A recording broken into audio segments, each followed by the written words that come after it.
The projector flickered to life in a boardroom colder than a morgue, and 26-year-old Marisol Andrade stood alone before 11 executives who had already decided she would fail.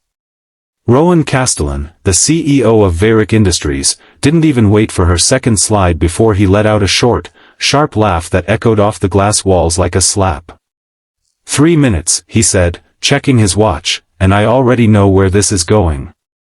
Marisol's hands trembled around the remote control, but she pressed forward anyway, because she had nothing left to lose and everything to prove. If you believe people deserve a second chance when the whole room has written them off, smash that like button, drop a comment below, share this story with someone who needs to hear it, and subscribe to Heart Kindness Tales, because what happened 4 minutes into that presentation would silence every single person in that room, including the man who laughed. Marisol had grown up in the shadow of Varick's largest manufacturing plant, in a cramped apartment above her mother's tailoring shop, where the hum of industrial machines from 3 blocks away was the lullaby of her childhood. Her father had worked the assembly line for 19 years before a defective conveyor system crushed 3 fingers on his left hand, an injury the company called an unfortunate incident and settled with a check that barely covered 2 months of therapy.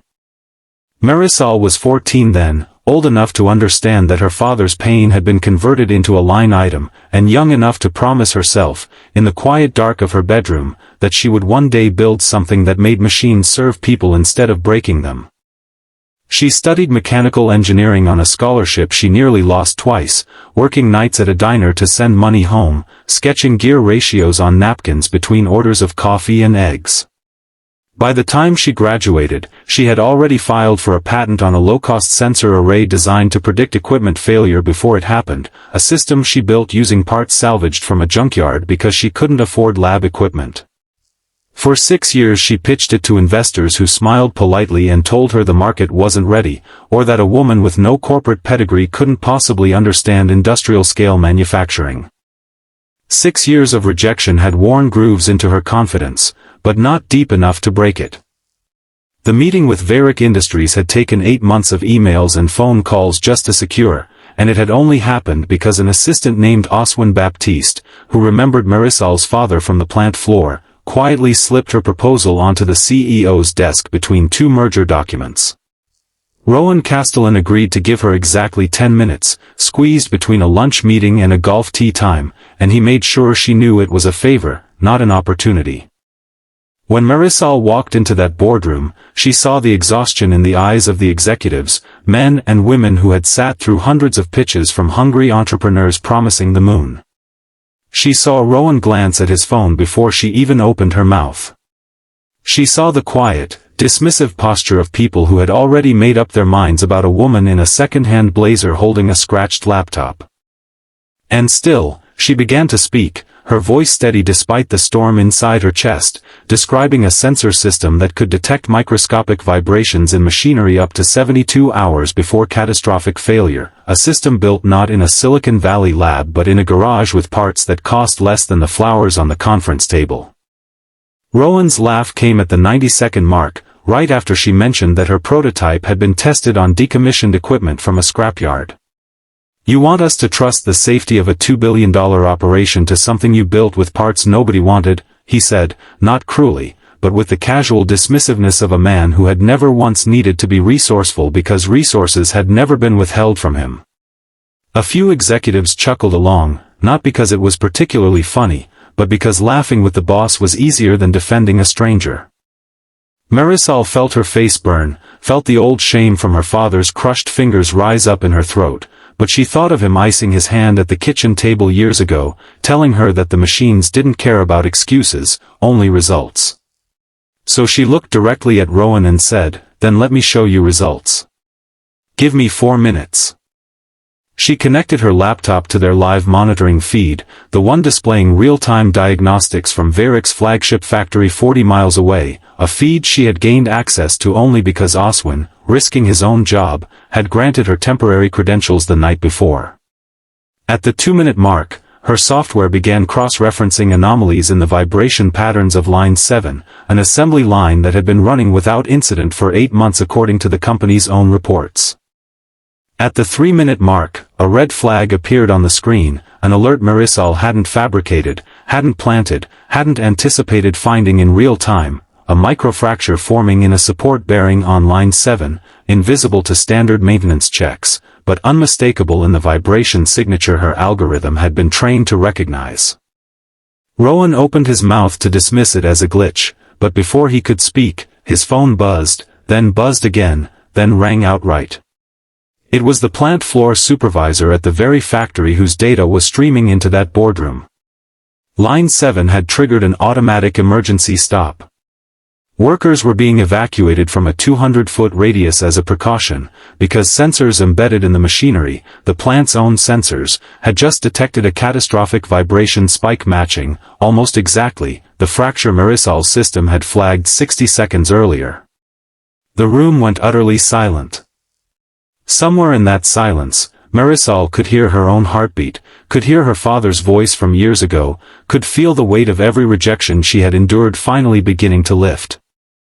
Rowan Castellan, a man who had built his reputation on projecting unshakable authority, stood up slowly from his chair and walked to the window overlooking the city skyline, his back to the room, his phone still clutched in his hand as the supervisor's voice crackled with details. A bearing housing had cracked almost completely through, a failure that, left undetected for even another shift, could have sent a 400-pound component through the air at industrial speeds, directly into a section of the floor where 19 workers were stationed.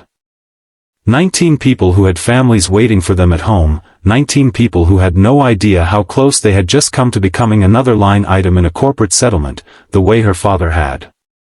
When Rowan finally turned around, his face had changed entirely, the arrogance drained out of it, replaced by something rawer and more human, something that looked almost like fear mixed with astonishment. He didn't apologize immediately, because men like him rarely knew how, but he asked her, in a voice much quieter than before, how long she had been trying to get someone, anyone, to listen to her. Marisol told him the truth. 6 years, 411 emails, 3 evictions notices she'd managed to pay off just in time, and 1 crushed hand that started it all. She told him about her father, about the settlement check that couldn't buy back his mobility, about the promise she'd made as a 14-year-old girl listening to machines hum in the distance like a warning she didn't yet understand. The room that had laughed at her 20 minutes earlier now sat in complete stillness, some executives visibly shaken, aware that their own indifference had nearly cost 19 lives, aware that the woman they dismissed as unqualified had just done what their entire safety department had failed to do for 8 consecutive months. Oswin Baptiste, watching from the doorway where he'd been quietly observing, felt his own eyes fill, thinking of how easily this moment could have never happened, how close the world had come to losing something vital simply because no one wanted to give a scrapyard engineer 4 minutes of their time. Before I tell you what happened in the weeks that followed, if this story has moved you even a little, if you've ever been laughed at before you were given the chance to prove yourself, please take a moment to like this video and leave a comment sharing your own story of being underestimated. Your words might be exactly what someone else needs to read today.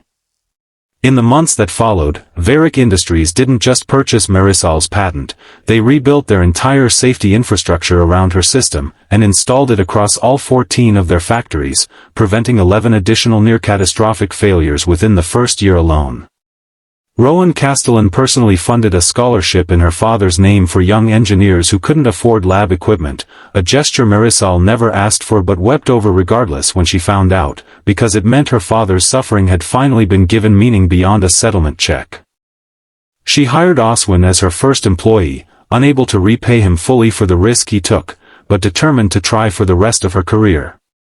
And on quiet evenings, she would sometimes drive past that factory, watching the lights glow steady and safe against the darkening sky, knowing that somewhere inside, 19 people were going home to their families because a 14-year-old girl once refused to let her father's pain be forgotten.